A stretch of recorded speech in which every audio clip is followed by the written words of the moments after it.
তাহলে কোন কোন আইটেম আরসিএম এ কভার হচ্ছে সেগুলো আমরা একটা প্রাইমারি আলোচনা করব। কি প্রাইমারি আলোচনা করব? দুটো তিনটে আইটেম। এই দুটো তিনটে আইটেম খুব ইম্পর্টেন্ট এবং এগুলো কমন বেশিরভাগ ক্ষেত্রেই থাকে। যাদের টার্নওভার 5 কোটি টাকার কমও আছে তাদের ক্ষেত্রেও এইগুলো হামেশাই থাকে। একটা হচ্ছে রেন্ট মানে তারা দোকানঘর রেন্টে নিতে পারেন, গোডাউন রেন্টে নিতে পারেন। এই রেন্টাল এক্সপেন্সেসটা আরসিএম এ কভার। এক নম্বর হলো এটা। দু নম্বর কি? দু নম্বর হচ্ছে আমরা আগের দিন করছিলাম transportation charges, carriage inward, carriage outward. অর্থাৎ পারচেস করার সময় আমরা যে ট্রান্সপোর্টেশন চার্জেসটা দিয়েছি সেটা ক্যারেজ ইনওয়ার্ড, আর সেল করতে গিয়ে আমরা যে ট্রান্সপোর্টেশন চার্জেস দিচ্ছি সেটা ক্যারেজ আউটওয়ার্ড। তাহলে এইগুলো আবার আরসিএম এ কভার হচ্ছে। যদি এইগুলো আমরা পারচেস করার সময় পারচেস বিলের মধ্যে ডেলিভারি চার্জেস ইনক্লুড না থাকে, আলাদা করে যদি আমরা ক্যারেজ ইনওয়ার্ড পেমেন্ট করে থাকি, তাহলে তার উপর আমাদের আরসিএম পেমেন্ট করতে হবে। ক্যারেজ আউটওয়ার্ডের ক্ষেত্রে আমরা ওই রকম ডেলিভারি চার্জেস কালেকশন করিনি, আরসিএম কভার হবে। বা আপনি ধরুন বিলের সঙ্গে যে carriage outward delivery charges collection করেওছেন, কিন্তু আপনাকে তো পেমেন্ট করতে হয়েছে, আপনাকে তো সেই ডেলিভারি সার্ভিসটা তো কারো না কারোর কাছ থেকে নিতে হয়েছে। আপনার নিজস্ব লজিস্টিক সার্ভিস তো নাও থাকতে পারে। তাহলে যদি আপনি কোনো থার্ড পার্টি কাছ থেকে নেন, তাহলে তাকে পেমেন্ট করার সময়ও যেটা আমাদের জিএসটি কভার হবে, মানে আরসিএম কভার হবে। 2 নম্বর চলে গেল। 3 নম্বর কি? 3 নম্বর হচ্ছে ম্যান পাওয়ার সাপ্লাই সার্ভিস।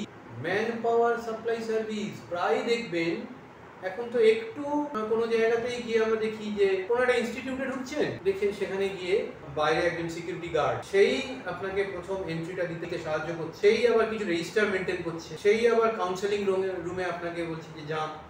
মানে এখন একজন এই সিকিউরিটি পার্সোনেল সে কিন্তু বেশ খানিকটা ওই ফ্রন্ট ডেস্ক কাজটা সামলে দেয়, প্রায় দেখবেন এটা হচ্ছে। তাহলে এই যে security man power supply service, এই যে সিকিউরিটি সার্ভিস, এটাও তো কিন্তু আরসিএম কভার। এবারে আরসিএম কভার মানে তার মানে আমরা যখন তাকে পেমেন্ট করছি সে জিএসটি বিল দিচ্ছে কি দিচ্ছে না। যদি জিএসটি বিল দেয় তাহলে আমরা আরসিএম কভার হলো না, তখন রিভার্স চার্জ মেকানিজম অ্যাক্টিভ নয়, তখন ফরওয়ার্ড চার্জ মেকানিজম অ্যাক্টিভ। আমরা তাকে পেমেন্ট করার সময় জিএসটি দিয়ে দিয়েছি, কিন্তু খেয়াল রাখতে হবে যে এই সিকিউরিটি ম্যান পাওয়ার সাপ্লাই সার্ভিসের উপর জিএসটি আমরা আরসিএম পেমেন্ট যদি করার লাইবিলিটি তাকে আমরা করলাম কিনা।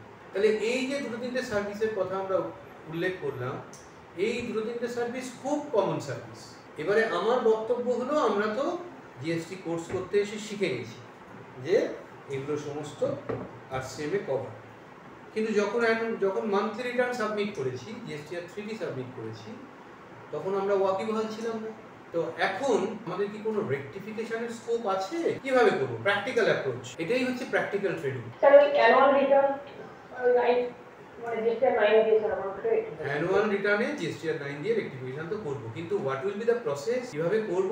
আপনার ক্লায়েন্ট আপনাকে ইনফরমেশন দেওয়ার কথা ভাবেই, তারা কিন্তু সিকিউরিটি সার্ভিস প্রত্যেক মাসেই নিয়েছে, পেমেন্টও করেছে, গোডাউন রেন্টও প্রত্যেক মাসেই নিয়েছে, ক্যারেজ ইনওয়ার্ড ক্যারেজ আউটওয়ার্ডও পেমেন্ট করেছে, কিন্তু তারা জানতো না এগুলো আরসিএম কভার। আপনিও জানতেন না, তার কারণ যতটুকু ইনফরমেশন আপনাকে দিয়েছে ততটা ইনফরমেশন বেস করে আপনি জিএসটিআর 3D সাবমিট করে দিয়েছেন। এখন অ্যানুয়াল রিটার্ন সাবমিট করার সময় আপনার উপায়টা কি? আপনি ধরবেন কি করে যে এই এক্সপেন্ডিচার গুলো সে ইনকার করেছে এবং এর উপর জিএসটি দিতে হবে? আমি তার পিএলটা চেয়ে নেব, আমি তার প্রফিট লস অ্যাকাউন্টটা চেয়ে নেব, নিয়ে দেখবো যে তার এক্সপেন্ডিচারে এই সব এলিমেন্ট গুলো আছে কিনা। বলে বাবা তুমি যে এই 12,000 টাকা করে 1,44,000 টাকা দিয়ে দিলে, রেন্ট দিয়ে দিলে, গোডাউন রেন্ট, তাহলে এর উপর আরসিএমটা পেমেন্ট তো করা হলো না। এই যে সিকিউরিটি প্রত্যেক মাসে 25,000 টাকা করে 3 লাখ টাকা দিয়ে দিলে, 3 লাখের উপর আরসিএম তো পেমেন্ট করা হলো না, ঠিক আছে? তাহলে তার প্রফিট লস অ্যাকাউন্টটি হচ্ছে আমার একমাত্র প্রুফ, যেখান থেকে আমি চেক করে নেব যে এরকম কোনো এলিমেন্ট অফ এক্সপেন্ডিচার আছে কিনা। আরও একটু ইনডেপথ, ক্যারেজ আউটওয়ার্ড আছে, ডেলিভারি চার্জেস আছে, ডেলিভারি চার্জেস বিলের মধ্যে আমি দেখতে পাচ্ছি যে ইনভয়েস করেছে তার মধ্যে ডেলিভারি চার্জেস কালেকশন করেছে। আমার ডেলিভারি চার্জেস ডেলিভারি চার্জেস আমি বিলে ইনক্লুড করেছি, তার উপর জিএসটি কালেকশন করেছি, জিএসটি পেমেন্ট করে দিয়েছি, কিন্তু আমি কি এটা করা সত্ত্বেও আমার কি ফার্দার কোনো আর লায়াবিলিটি থেকে গেল? বিরাজ বলছে না। সঞ্জিত বাবু ডেলিভারি চার্জেসের উপর নিয়ে এই ডেলিভারি চার্জেসটা আমি ঠিক এইভাবে আলোচনা করলাম যে ইন ডেপথ এই ভেতরে ঢুকতে হবে। এই ডেলিভারি চার্জেসটা সেও তো পেমেন্ট করেছে, তার ইন হাউস ট্রান্সপোর্টেশন ফেসিলিটি তো নাও থাকতে পারে, তাকে তো থার্ড পার্টিকে ইনভলভ করতে হয়েছে আইটেমটা পৌঁছে দেওয়ার জন্য। তা আইটেমটা পৌঁছে দেওয়ার জন্য যখন সে পেমেন্টটা করেছে তখন হয়তো সে ক্যাশে পেমেন্ট করেছে, ক্যাশে পেমেন্ট করতে অভ্যস্ত। যে ট্রান্সপোর্টার সে এসে বিল দিয়ে দিয়েছে, সেও আরামসে ক্যাশে পেমেন্ট করে দিয়েছে। ব্যাস ওই ক্যাশে পেমেন্ট করার কারণে হয়তো দেখা যাবে যে তার অ্যাকাউন্টসেও এফেক্ট আসেনি, কারণ তাদের হাতে ক্যাশ থাকে। ওটা তো স্যার আমরা ক্যাশে দিই, ওটা তো ক্যাশে দেন। জিএসটি অডিট যখন হবে, জিএসটি ডিপার্টমেন্ট থেকে আসবে, তখন তো ওটাই ফার্স্ট পয়েন্ট আউট করবে যে এই যে ডেলিভারিগুলো আপনি করলেন, আপনার কি ইন হাউস ডেলিভারি ফেসিলিটি আছে? না স্যার। তাহলে কি করে করলেন? না আমি ওই তো একটা আমার ট্রান্সপোর্টার আছে, ওকে বলে দিই, ও মালটা পৌঁছে দেয়। তারপর তাকে পেমেন্ট করেন না? হ্যাঁ স্যার। কি করে পেমেন্ট করে? ক্যাশে পেমেন্ট করি স্যার। বাহ, ক্যাশে পেমেন্ট করছেন, সেটা অ্যাকাউন্টসে আসছে না, ঠিক আছে ছেড়ে দিন, ওটা না হয় ইনকাম ট্যাক্স করবে, ওটা আমার লুক আউট নয়। কিন্তু আমার লুক আউট হচ্ছে, আমি লুক আউটটা করবো যে আপনি যে পেমেন্টটা করেছেন ক্যাশে, তার উপর তো আরসিএম পেমেন্ট করার কথা ছিল, সে আরসিএমটা তো মিস হয়ে গেল। দিন এখন আরসিএম পেমেন্ট করুন। আরসিএম পেমেন্ট করার একটা অন্যতম বড় একটা মেন আসপেক্ট কি? আরসিএম কি দিয়ে পেমেন্ট করা যায় না? কে বলবে? মণিমালা ম্যাডাম ফার্স্ট বলবেন। আরসিএম কি দিয়ে পেমেন্ট করা যায় না? ওই স্যার ক্যাশে পেমেন্ট করতে। এক্স্যাক্টলি।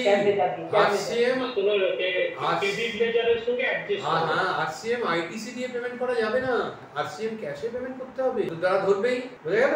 তাহলে এইটা হচ্ছে প্র্যাকটিক্যাল অ্যাপ্রোচ। কি প্র্যাকটিক্যাল অ্যাপ্রোচ?